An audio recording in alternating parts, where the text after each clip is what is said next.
చెప్పే ఈ అలయన్స్ని ఏర్పాటు చేశాం. మీకు భవిష్యత్తులో ఉపాధి అవకాశాలు కానీ ఉద్యోగ అవకాశాలు కానీ ముఖ్యంగా మన 2.5 లక్షల హెక్టార్లు ఉన్న ఇక్కడ ఉన్న విశాలమైన కొబ్బరి తోటల్లో కనీసం ఒక కోకోనట్ బోర్డు ఇప్పుడు దాకా మనం ఏర్పాటు చేసుకోలేకపోయాం. అంబాజీపేటలో కొబ్బరి పరిశోధన కేంద్రం ఉన్నా కానీ మన కేరళ తరహాలో లేదా తమిళనాడు తరహాలో దాన్ని అత్యాధునికమైన మనకి దీంతో పరిజ్ఞానంతో కావాల్సిన పరిశ్రమలు నెలకొల్పలేకపోయాం. మన అలాగే కోనసీమ రైతాంగం క్రాప్ హాలిడే ప్రకటించింది.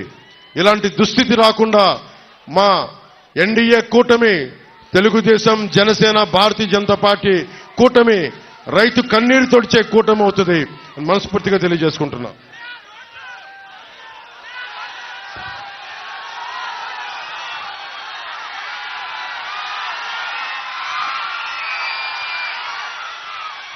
ఈ సభకి వస్తున్నానని చెప్పగానే అందరూ నాకు ఒక విషయం గుర్తు చేశారు.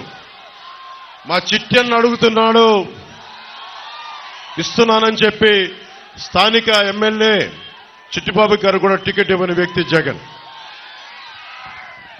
దాదాపు 200 కోట్ల రూపాయలు హామీలు ఇచ్చి ఆ హామీలు కూడా ఎలా ఇచ్చాడో ఆ హామీలు కూడా ఏమిచ్చాడో మీకు తెలియజేస్తా ఉన్నా.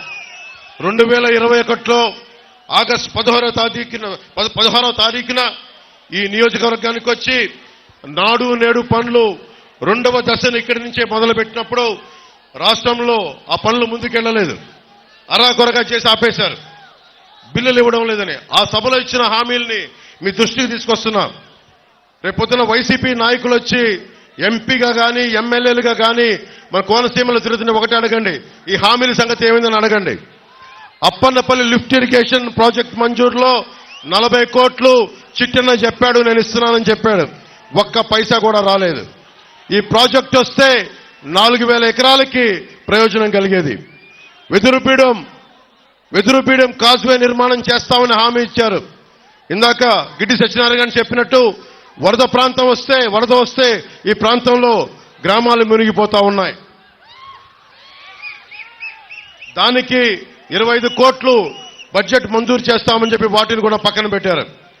2022 జూలై 6న గోదావరి వరదల సమయంలో ఊడిముడి లంక ఆ సమీపంలోని లంక గ్రామాల్లో జగన్ పర్యటించి అక్కడ ప్రజలకి గ్రామాలు నది కోత గురవుతున్నాయి, శాశ్వత పరిష్కారం చూపిస్తానని చెప్పి 30 కోట్లు ఖర్చు పెడతామని ఈ రోజుకి ఒక్క పైసా కూడా ఖర్చు పెట్టాల. 23 ఆగస్టు 8న గోదావరి వరదలు వస్తే వరదల నుంచి కోనసీమలో ఉండే తీర ప్రాంత గ్రామాలన్నిటికీ గట్లు పటిష్టం చేస్తామని చెప్పి 200 కోట్ల విలువైన హామీలు ఇచ్చారు. ఈ రోజుకి ఒక్క పైసా పని చేయలేదు. దేవుడు వరమిచ్చినా పూజారి వరమివ్వలేదన్నట్టుగా గెయిల్ పరిశ్రమ సోషల్ రెస్పాన్సిబిలిటీ కింద అగ్నిమాపక కేంద్రం కావాలని చెప్పి ప్రజలందరూ కోరికితే ఫైర్ ఇంజిన్ కొనిచ్చారు, కానీ ఈ రోజుకి సిబ్బంది లేదు, బిల్డింగ్ లేదు. ఇలాంటి ప్రభుత్వం మనకి కావాలా? ఆంధ్రప్రదేశ్కి కావాలా? లేదా మీకు ఉద్యోగాలు ఇవ్వని ప్రభుత్వం, ఆడబిడ్డలకి భద్రత లేని ప్రభుత్వం, ధరలని రైతాంగానికి గిట్టుబాటు ధర ఇవ్వని ప్రభుత్వం, ఈ ప్రభుత్వం కావాలా లేదా అనేది మీరు ప్రతి ఒక్కరూ ఈరోజు ముందు కాకుండా ఇంటికి వెళ్ళి మీరందరూ ఒక సమాలోచన చేసి మీరు నిర్ణయం తీసుకోండి.